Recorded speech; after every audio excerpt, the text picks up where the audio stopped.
Kita sering mendengar bahwa di balik setiap bangunan yang berdiri megah, ada darah dan keringat para tukang yang membangunnya. Tapi bagaimana jika salah satu dari mereka, tak hanya kehilangan keringat, tapi juga nyawanya?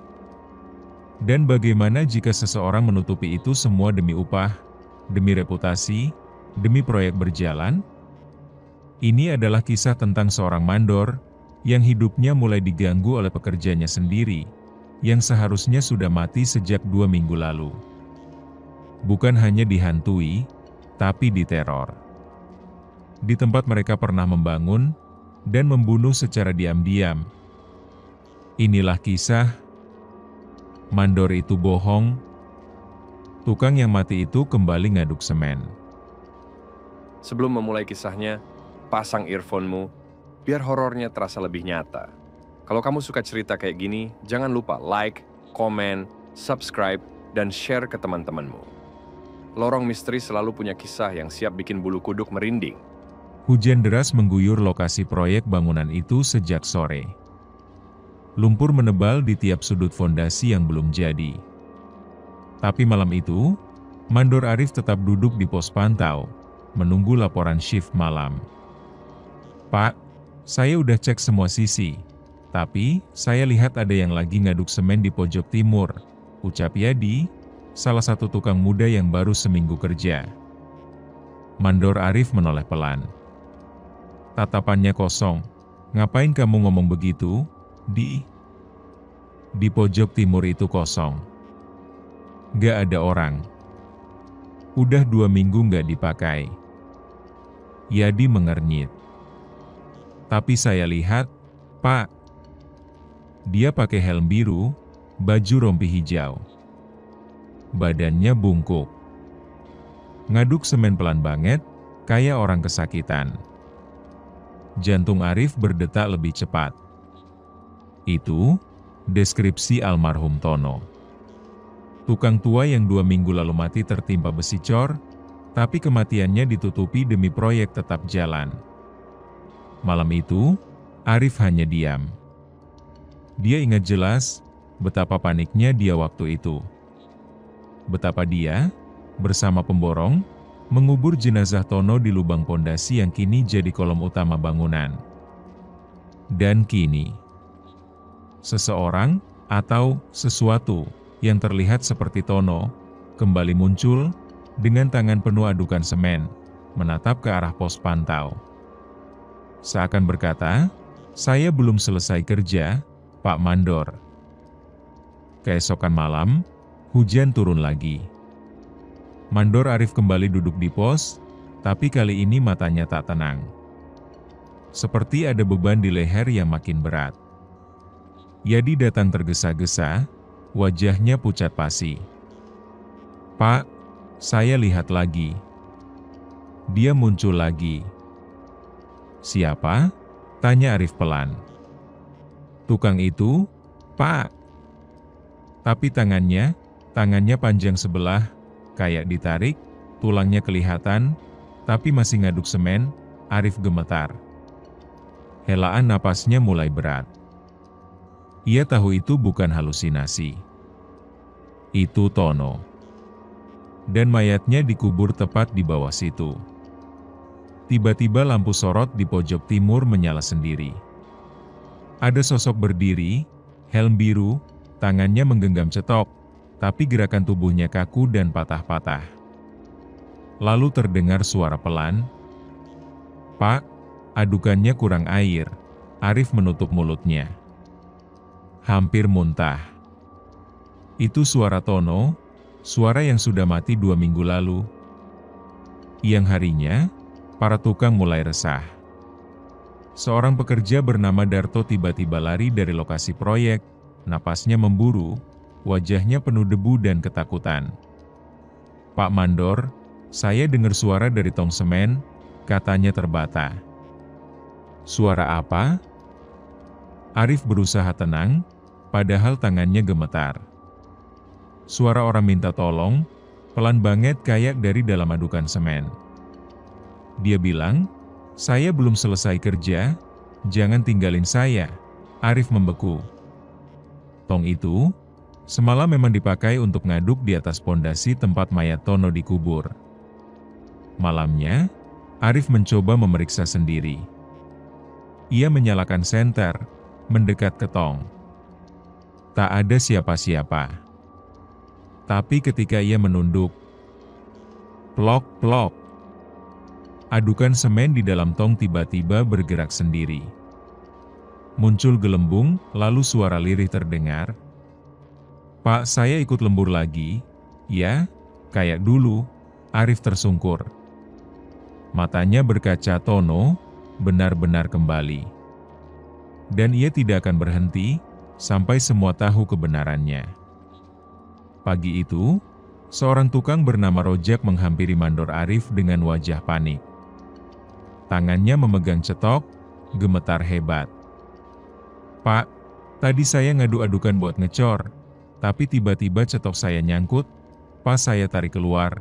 Ia terdiam, matanya berkaca-kaca. Dengan suara nyaris berbisik, ia melanjutkan, "Ada jari tangan, Pak. Jari manusia.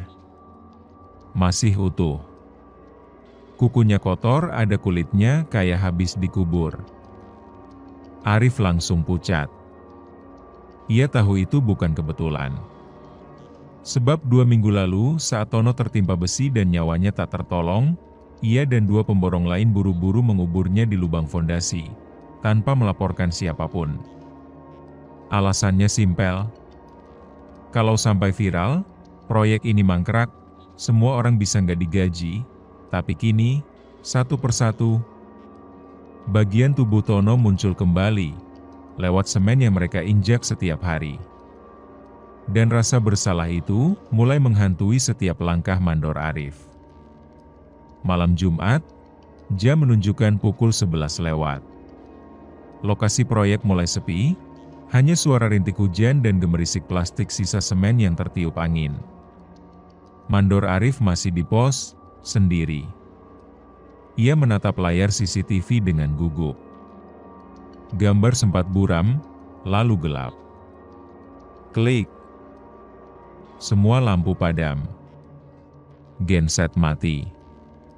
Proyek tenggelam dalam kegelapan. Dari kejauhan, terdengar suara pelan, krek-krek, seperti suara cetok, mengaduk sesuatu dalam ember logam. Arif menahan napas. Dia tahu suara itu. Terlalu akrab. Terlalu sering dia dengar saat masih bersama almarhum Tono. Tiba-tiba, dari arah jendela pos, seseorang berdiri diam, hanya terlihat siluet helm biru dan rompi kerja basah kuyup. "Pak, saya disuruh lembur. Tapi saya belum dikasih upah saya waktu itu." Arif tersentak.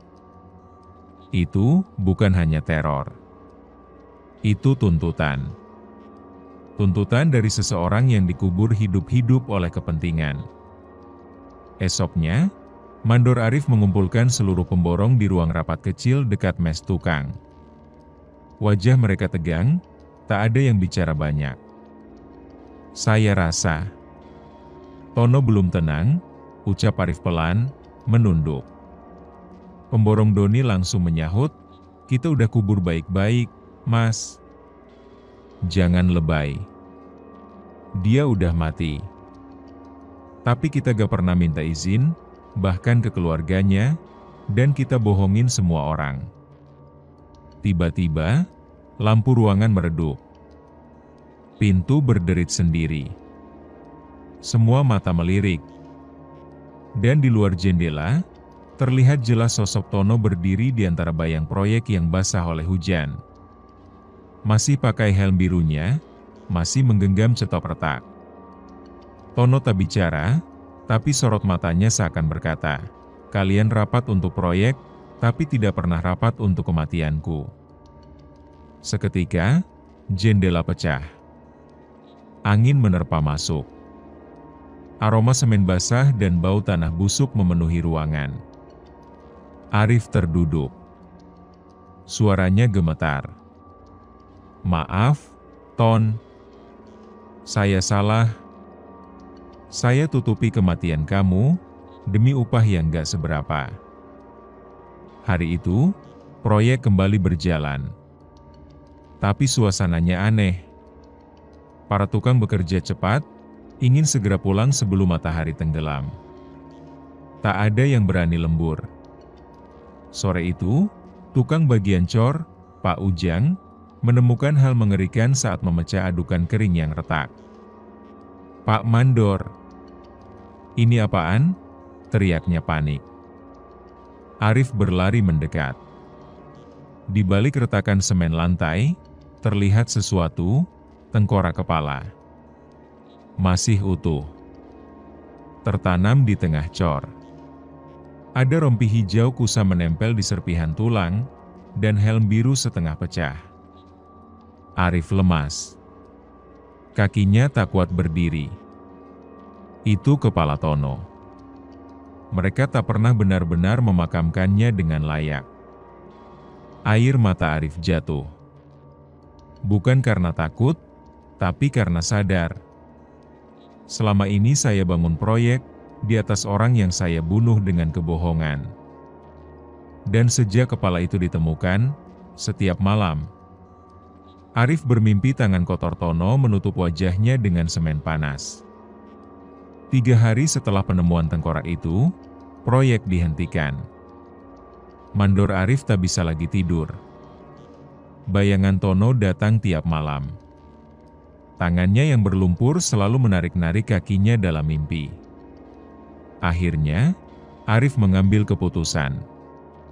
Bersama warga dan keluarga Tono yang selama ini tak tahu apa-apa, mereka menggelar upacara kecil di tengah lokasi proyek. Di atas lantai yang dulunya tempat jasad Tono dikubur diam-diam. Arif berdiri paling depan, menggenggam dupa dan bunga melati. Dengan suara gemetar, ia bersujud di hadapan tanah yang kini mulai mengering. "Tono, saya minta maaf. Saya tutupi kematianmu demi proyek yang sekarang pun ditinggalkan orang. Saya hianati kerja kerasmu, demi sesuatu yang gak ada artinya." Angin tiba-tiba berhembus. Ringan. Hangat. Seperti embusan dari seseorang yang sudah lama menunggu kata maaf. Tak ada suara. Tak ada bayangan. Tapi sore itu, bau semen yang biasanya amis dan menyengat, mendadak hilang. Dan di antara bisikan doa, terdengar samar. "Makasih, Pak Mandor, saya pulang dulu." 3 minggu setelah upacara itu, proyek perlahan dibuka kembali. Mandor Arif tak lagi seambisius dulu. Ia lebih pendiam, lebih hati-hati. Suatu pagi, datanglah seorang tukang baru, dibawa oleh kepala pemborong dari luar kota. Namanya Pak Wardi. Bicaranya sopan, gerak-geriknya pelan, dan, entah kenapa, Arif merasa ia seperti pernah mengenalnya. Sore itu, saat para tukang bubar, Pak Wardi masih mengaduk semen. Sendiri. Arif menghampirinya. "Pak, belum pulang?" Wardi menoleh. Senyum tipis. "Saya biasa lembur, Pak. Dulu juga gitu, waktu kerja bareng Bapak." Arif tercekat. "Maksudnya, kita pernah kerja bareng?" Pak Wardi hanya tersenyum. Lalu pelan-pelan, ia membuka helmnya. Dan Arif terdiam. Wajah itu mirip Tono. Persis. Tapi tanpa luka. Tanpa darah. Wardi berdiri, lalu berkata dengan nada berat, "Bapak udah minta maaf. Tapi dosa itu tetap tinggal, walau jasad sudah dikubur. Saya di sini, buat pastikan, Bapak nggak ulangin lagi." Lalu, dia menghilang. Begitu saja. Yang tersisa hanyalah cetok di tengah adukan semen, dan jejak kaki basah yang tak pernah kering. Sudah setahun berlalu. Proyek itu tak pernah selesai. Entah kenapa, setiap kali dicor, lantainya retak. Tiang roboh. Semen tak pernah kering.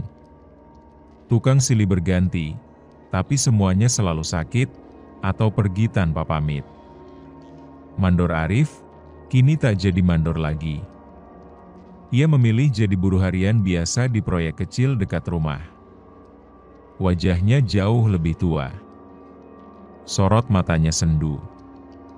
Setiap kali melewati lokasi proyek lamanya, ia berhenti dan menunduk. Maaf, Ton, mungkin saya gak bisa tebus semuanya.